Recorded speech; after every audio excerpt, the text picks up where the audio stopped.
And so I'll be honest with you. First of all, I don't walk around thinking about my legacy. I really don't.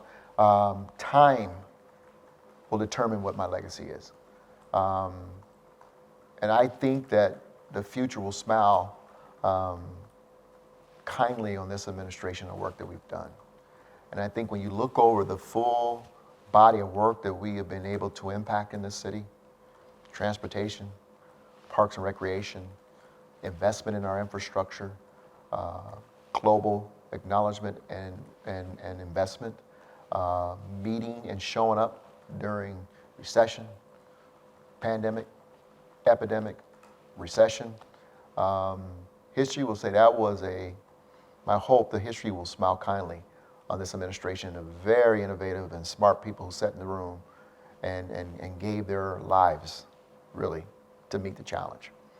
And that to me was what matters the most. I think when it comes to buildings, monuments, and things of that nature, the people in the future will make that determination on what they look at and go, that was Hancock that brought that forward. We all saw it. Our rents and our cost of housing went up exponentially in Denver because demand outpaced supply tremendously. It was almost a 3-to-1 ratio at that time. And so that was a pretty significant impact. As a city in 2012, 2013, we began to recognize those pressures and began to try to move in and figure out what we can do. The city of Denver was really only a pass-through at that point in time, as most cities were, for federal money directed toward housing. We didn't allocate money from the general fund to housing. In 2013, I made the first allocation, what seems like giving a well a tic-tac and compared to today's allocation. We allocated $3 million. And we thought that was pretty significant. As you all have reported, 2023's budget is in excess of $254 million. And so that gives you a peek into how significant and what the sense of urgency is for us to continue to play in this space. We didn't have a Department of Housing. We have a Department of Housing that has, a couple hundred people working in the department today. They're focused on people on the house, people who are housed, who may be at risk of being on house, and they're also focused on helping to build housing in our city and improve our capacity, particularly become more dense in transit corridors. So, I mean, it's a whole new, complete turnaround, a complete investment, and next mayor and administration is going to have to continue, I think, those type of investments if we're going to want to keep the cost of housing down in our city. And the key is not only housing first, but how do you connect people with, with the services that they need? And now the reality is this: we've got to have a social services model that meets the needs of those who are on our streets. Yeah, we need to put a roof over people's head and to shelter them, but if someone is dealing with a substance misuse problem, putting a roof over their head is not going to be enough. If they're dealing with an acute mental health challenge, putting them a roof over their head is just not going to be enough. It's not. We've seen it. And so we have to, while we're in the laboratory, and we've been in there, we're starting to change really our approach out there, and it's more of a social service, social human service approach to meeting people where they are and making sure we have the tool chest sufficient, diverse enough to help them. Well, I think, the moment then, I knew the environment we were working in, the Thanksgiving, I went to see my daughter. And, she was I made a commitment I would be with her even before the advisory not to travel was out there. I promised her in the summertime that she was out there by herself, that if I had the opportunity to get to her in Thanksgiving, I would, and just a desire not to let her down. Again, it became about my desire not to let her down as opposed to be an example to the people that I serve that created the bigger problem for me.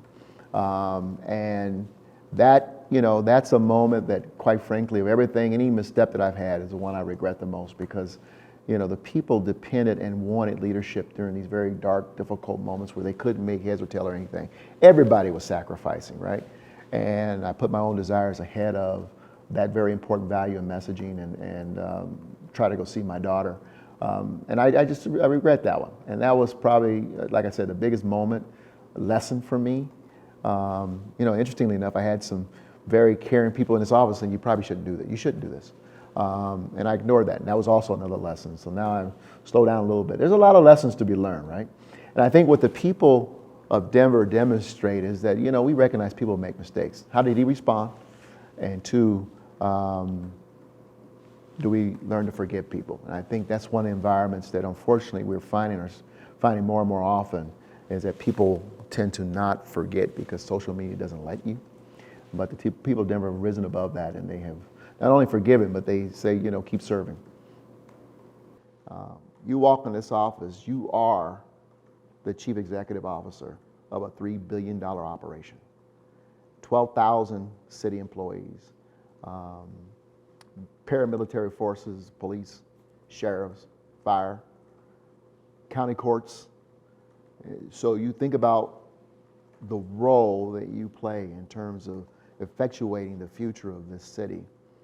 It takes a very serious, focused individual who is humble enough to come in and surround themselves with smart people who are much smarter than they are, and say, let's run this city, and run it with integrity, and with transparency, and with the very best in innovation and ideas that we can do it.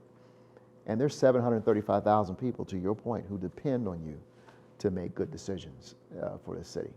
And to be honest, you can't do it, you can't do it. If you need help, you ask for help. And to make the tough calls, not based on what's popular, what activists have pulled you to do, but what's in the best interest of Denver going forward. And so when you stop and you think about that, you begin very quickly to, I think, set the tone and the platform for who the next mayor of this city should be.